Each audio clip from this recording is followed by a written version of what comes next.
మహిళల్లో ఎక్కడన్నా బాడీలో క్యాన్సర్ ఉంటే ఎలాంటి హెచ్చరికలు ఇస్తుంది మన బాడీ?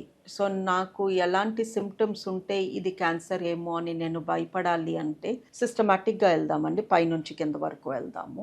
జుట్టు బాగా ఊడిపోతుంది అనుకోండి, ప్లీజ్ దీన్ని మీరు సీరియస్గా తీసుకోవద్దు. బికాజ్ జుట్టు బాగా ఊడిపోని స్త్రీని నేను ఇవాళ వరకు కలవలేదు. ఎవరినన్నా అడగండి, జుట్టు ఊడిపోతుందని వాళ్ళే చెప్పేస్తారు. చెప్పలేదనుకోండి, మీకు జుట్టు ఎక్కువ ఊడుతుందంటే ఎస్ అని విన్నాను కానీ నో అని ఇవాళ వరకు లైఫ్లో నేను ఎప్పుడు వినలేదు.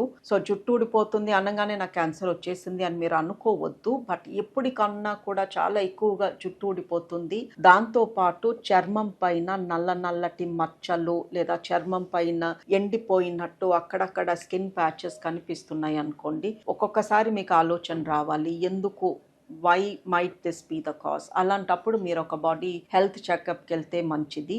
చూస్తాం ఇలా మొహం పైన నల్లటి చారికలు లేదా చేతుల పైన, కాళ్ళ పైన, పొట్ట పైన నల్ల నల్లగా ఒక రూపాయి బిల్లంతా స్కిన్ చేంజెస్ ఒక్కొక్కసారి క్యాన్సర్ పేషెంట్స్లో చూస్తాము. అలాగే విపరీతంగా జుట్టు ఊడిపోతున్న, గోర్లు రంగు మారుతున్న, గోర్ల టెక్స్చర్ మారుతున్న, బాడీలో ఏదో అనారోగ్యం ఉందని అర్థము. Second, weight loss. Weight gain అవ్వడం చాలా ఈజీ, వెయిట్ లాస్ అవ్వడం చాలా కష్టము. అండ్ మనం ప్రయత్నిస్తే తప్ప యూజువలీ వెయిట్ లాస్ అవ్వదు. సో మనకి తెలియకుండానే మనలో బరువు తగ్గిపోతుంది. ఎస్పెషలీ ఒక 10% వరకు తగ్గిపోతున్నాము అనుకోండి, then you have to think that బాడీలో ఏదో అనారోగ్యం ఉంది, దాని మూలంగా వెయిట్ లాస్ అవుతుంది అని. అండ్ 3, మీకు మింగడంలో కష్టంగా ఉంది. ఇంతకుముందు బాగానే ఈజీగా మింగేవాళ్ళము. యూజువలీ పెరుగన్నము అలాంటివి అస్సలు మింగడంలో ఎవ్వరికీ కష్టం ఉండదు. బట్ అలాంటి సింపుల్ ఫుడ్ కూడా మింగుతున్నప్పుడు కష్టంగా ఉంది అంటే అది కూడా క్యాన్సర్ లక్షణం.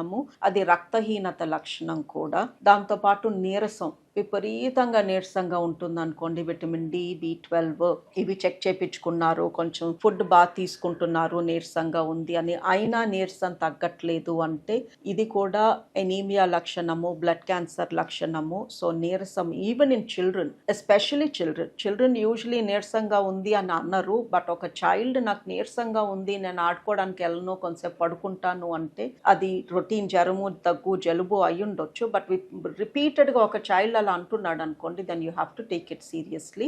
అండ్ నెక్స్ట్ సిమ్టమ్, రొమ్ములో మార్పులు. ఎప్పుడు లేనిది రొమ్ము గట్టిగా ఉంది, ఎప్పుడు లేనిది రొమ్ము పైన చర్మం మందంగా అయ్యింది, ఎప్పుడు లేనిది నిప్పులు లోపలికి వెళ్ళింది, ఆ రొమ్ములో గట్టిగా ఏదో తగులుతుంది, ఇది క్యాన్సర్ లక్షణము. ఇంకా కిందకి వెళ్తే ఆకలి తగ్గిపోవడము, తినాలనిపించకపోవడము, కొంచెం తినంగానే పొట్ట నిండిపోయినట్టు ఉండడము, పొట్టలో గ్యాస్ పట్టేసినట్టు ఉండడము, ఇది కూడా పొట్టలో ఎనీ క్యాన్సర్ లక్షణం ఇలా రావచ్చు. దెన్ చేంజెస్ ఇన్ యూరిన్లో చేంజెస్ వస్తే, యూరిన్లో రక్తం కనిపిస్తే, మాటికి యూరిన్కి వెళ్లాల్సి వస్తే, ఆఫ్ కోర్స్ ఎవరికైనా ఇన్ఫెక్షన్ వస్తే ఇవి ఉండొచ్చు. ఇన్ఫెక్షన్ ఎన్ని రోజులు ఉంటుంది? 4 రోజులు, 5 రోజులు ఉంటుంది. జ్వరం వస్తుంది, యాంటీబయాటిక్స్ వేసుకోగానే నయం అయిపోతాము. బట్ అలా కాదు, ఈ సిమ్టమ్ కొంచెమే ఉంది, పెద్దగా యూరిన్లో పెద్ద ప్రాబ్లం లేదు, బట్ ఇంతకు ముందు కన్నా మాటికి వెళ్లాల్సి వస్తుంది అంటే పొట్టలో ఏదన్నా గడ్డలాంటిది ఉంటుండొచ్చు. అగైన్ మోషన్లో కూడా తేడాలు వస్తే, ఎక్కువ సార్లు వెళ్లాల్సి రావడము, తినంగానే వెళ్లాల్సి రావడము, మోషన్లో బంకలాగా పడటము, మోషన్లో రక్తం కనిపించడము, మోషన్ బ్రౌన్ కలర్లో రావటము, ఇవి కూడా క్యాన్సర్ లక్షణాలే. దీంతో పాటు టైర్డ్నెస్ ఇందాక డిస్కస్ చేసాము, కాళ్ళ నొప్పులు, నడుం నొప్పి, ఎప్పుడు లేనిది నడుం బాగా గుంజుతుంది. ఈ సిమ్టమ్ నేను సర్విక్స్ క్యాన్సర్ పేషెంట్స్లో చూస్తాను. వాళ్ళకు ఒక్కొక్కసారి బ్లీడింగ్, వైట్ డిశ్చార్జ్ ఇలాంటి ఏమీ ఉండవు, బట్ నడుం నొప్పి ఉంటుంది, విపరీతమైన లో బ్యాక్ ఏక్ ఉంటుంది. 2-3 నెలలు ఉన్నాక వాళ్ళు ఆర్థోపెడిక్స్ చుట్టూ తిరిగాక అప్పుడు వాళ్ళకి బ్లీడింగ్ స్టార్ట్ అవుతుంది. సో బ్లీడింగ్ స్టార్ట్ అయినప్పుడు మా దగ్గరకు వచ్చినప్పుడు మాకు గర్భసంచి కింద గడ్డ తగులుతుంది. బట్ వాళ్ళు చెప్తారు, మేడం ఇదంతా నాకు ఈ బ్లీడింగ్ అవ్వక ముందు 3 నెలల నుంచి బాగా నడుములు గుంజినాయి అని. సో నడుములు గుంజని స్త్రీ అగైన్ నాకు కనిపించలేదు. ఎవరినన్నా అడగండి, మీకు నడుము నొప్పి ఉందంటే ఎస్ అని అంటారు. బట్ ఆ నడుము నొప్పి విపరీతంగా ఉండి, ఇంతకు ముందు కన్నా ఎక్కువగా ఉండి అది తగ్గట్లేదు అంటే అది కూడా క్యాన్సర్ లక్షణం అయ్యి ఉండొచ్చు. మరి నేను చెప్పినవన్నీ ప్రతి ఒక్కరికి ప్రతిరోజు ఏదో ఒకటి ఉంటుంది. తలనొప్పి ఉంటుంది, లేదా ఆకలి ఉండదు, లేదా యూరిన్ ఎక్కువ సార్లు పోవాల్సి వస్తుంది, లేదా వారానికి ఒకసారి ఇలాంటి సిమ్టమ్స్ మనకు ఉంటాయి కదా, మరి ఇవన్నీ ఈ సిమ్టమ్స్ ఉంటే క్యాన్సర్ వచ్చేసిందంటే కాదు. బట్ 15 రోజులు దాటాక కూడా ఈ సిమ్టమ్స్ అలాగే ఉంటున్నాయి, తగ్గట్లేదు అంటే మట్టుకు మీరు చెకప్ చేయించుకున్నది బెటర్. ఈ చెకప్ కూడా ప్రతి 2 నెలలకి 3 నెలలకి చేయించుకోవాలి అని ఎవరు అనట్లేదు అండి. సంవత్సరానికి ఒకసారి పొట్ట స్కాన్, ఒక బ్లడ్ టెస్ట్, ఒక యూరిన్ టెస్ట్, ఒక మోషన్ టెస్ట్ చాలు. సంవత్సరానికి ఒకసారి చేయించుకుంటే చాలు.